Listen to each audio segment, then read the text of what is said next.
Aia mahiry cité iny, aia i Ravalomana, i Rajonary Mampianina, i Gasikara indrindrandrindra ny tatatata tagnatin'ny radio. Vraiment za déçu. Kivy tanteraka za amin'ny raha nataonareo. Tsy arakaraka le raha nieritreretiko zegny raha nataonareo. Anareo ny tatatata tam radio, allô iady ry jiro ndraiky rano, izy io Ambohijatovo amin'ny fotoagna zegny hoe 11h, izy io tsy haiko fa firy anareo tsisy hita alohanareo ne araiky. Tsy mipoe, ne publication maty hela agnatin'ny pagenareo tsisy.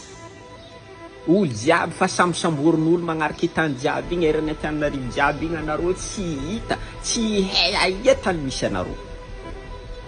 Tsy haiko anareo ne mbola ho avy nefa tsy ho avy fa anareo ne mbola ho avy. Za efa tsy miasa loiko fa ny raha haiko tokony anareo ny olo voalohany laharina taminazy io, izy koa anareo tia agnova raha marina amin'ny resaka jiro ndraiky rano. Fa ny fahitako izy zegny tsy jiro ndraiky rano io ny raha tegna mahasitra anareo fa politika agnongona Andry Rajoelina, zegny ny tegna mahasitra anareo fa tsy hoe jiro ndraiky rano. Ny fahitako izy tsy haiko asa za faible donc asa analyse-naka donc faible.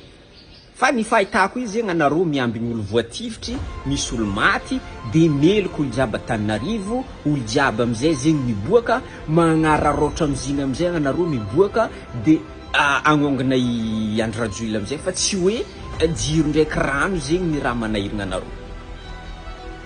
Tellement za kivy, izy koa karaha io ataonareo tsy possible anareo andeha hitondra i Madagasikara fa pire que ça andeha agnanaovanareo i Madagasikara, izy koa anareo andeha tao place.